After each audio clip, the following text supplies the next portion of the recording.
Samsung Galaxy Z Flip 6, the latest and greatest flip phone from the guys over at Samsung, and it is a very good phone. It's not, I think, the best flip phone in the market now, and I'll talk to you about that later in this video, but there's still a lot of nice quality of life improvements here. We get 7 years of support now. Yes, 7 years. 7 years of operating system updates, 7 years of security patches. That's nice. We got a bump up in the processor to the Snapdragon 8 Generation 3, 2600 nits brightness now on the screen. New cameras. So we have essentially the S22 cameras on the front now. So they're still old. We have a new ultra wide camera as well. And it takes some decent pictures, but of course it's still one of those pain points for the phone that you're paying $1,100 for and you're not getting ultra premium quality camera stuff. So there's that. And of course it's also got other nice things like 4,000 milliamp battery. It's on par with the S24 now in the battery department, basically the same. So there's a lot of nice things that they've done with this phone to kind of bring it up to code for the year 2024. So nice improvements, like I said, but then again, you start using the phone, and I think people get two different experiences with this phone. There's people who are educated and know about how Samsung works and know about how Android works and know about these phones, and you go and you turn the settings on, you install apps, and then there's people who just use it straight out of the box who don't even realize that you're not even getting the full experience for a flip phone. And you're probably thinking, Tech Odyssey, Adam, what are you talking about? Well, when you take this phone out of the box, you fire it up and you start using it, the front screen is basically useless. Like, there's not a whole lot you can do on here. You have your calendar, you have your steps, you have your timers, you have stuff like this, and that's about it. And notifications. You don't even have this set up out of the box, which is Netflix and YouTube. You have to go into the S Labs in the phone. So you have to go into the settings, go into like the beta settings for this phone to turn on apps to use on the front screen. And then there's only 4 of them.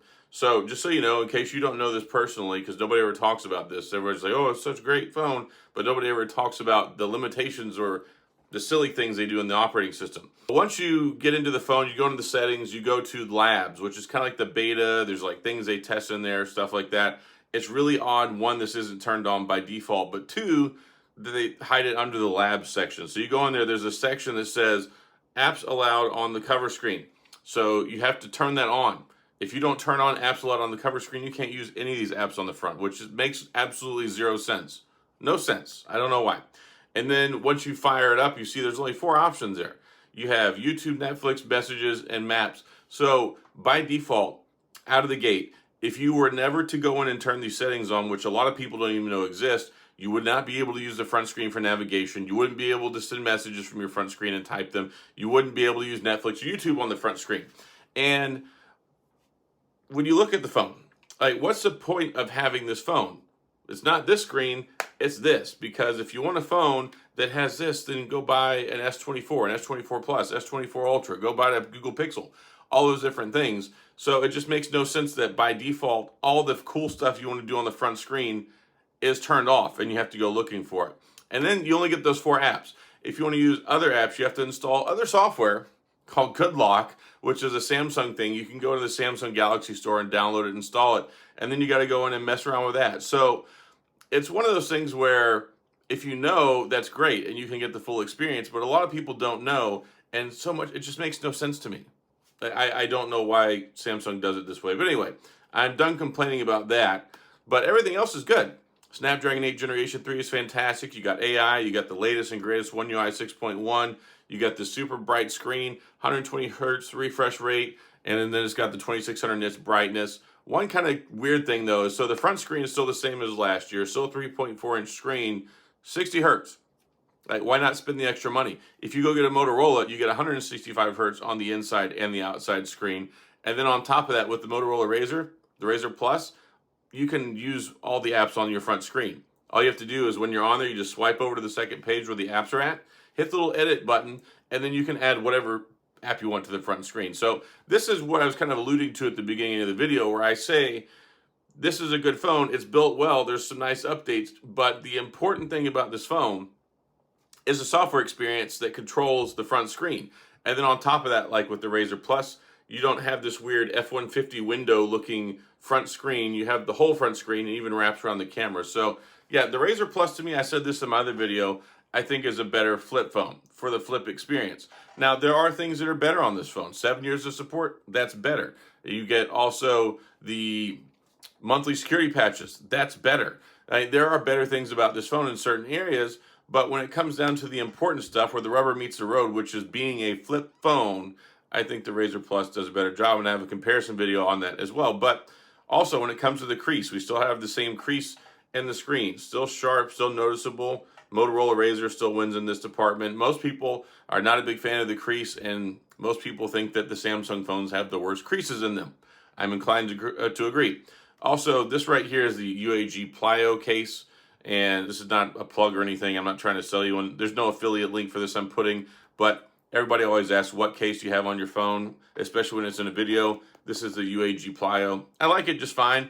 I'm usually not a big fan of clear cases because they pick up a lot of oils and grease and stuff, but I've been using this one since the day I got the phone, and it's pretty good. It has nice protection on it and everything. And of course, you have the built-in screen protector. That's fine.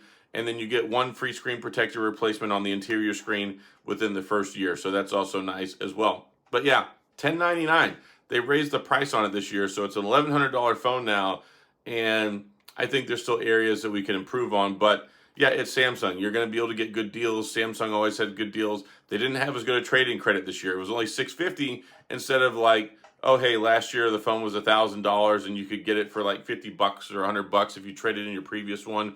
And I think they kind of spoiled everybody. So there's been a little bit of a sour note when it comes to this phone because consumers have been kind of irritated about that. Every time I talk about it, I make a video. They're like, oh, trade-in value suck, trade-in value sucks, screw Samsung, or I'm not buying one this year, I'll skip.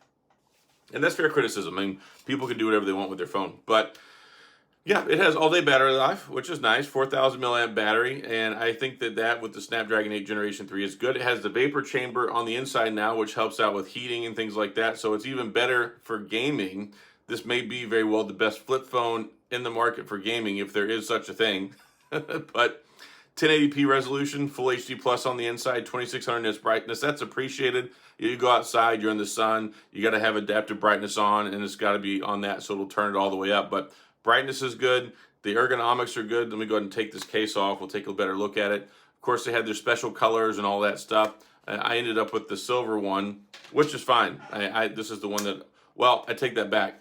I had an issue with mine. I originally ordered the crafted carbon or crafted black or whatever it was that had the textured back and all that. My pre-order actually got canceled from Samsung, which my pre-order stuff got all screwed up. I'm still waiting on my Galaxy Watch Ultra. I pre-ordered it on the 12th of July. It's not going to be here till maybe August the 14th in my early. Magically, my Z Flip got canceled, so then I had to go buy this one at Best Buy. My Fold was late, and then my Ring, it got canceled as well. And I pre-ordered it on the 12th as well, and then it was supposed to show up. It's pre-ordered, back-ordered into oblivion. Someone in Narnia is wearing it right now.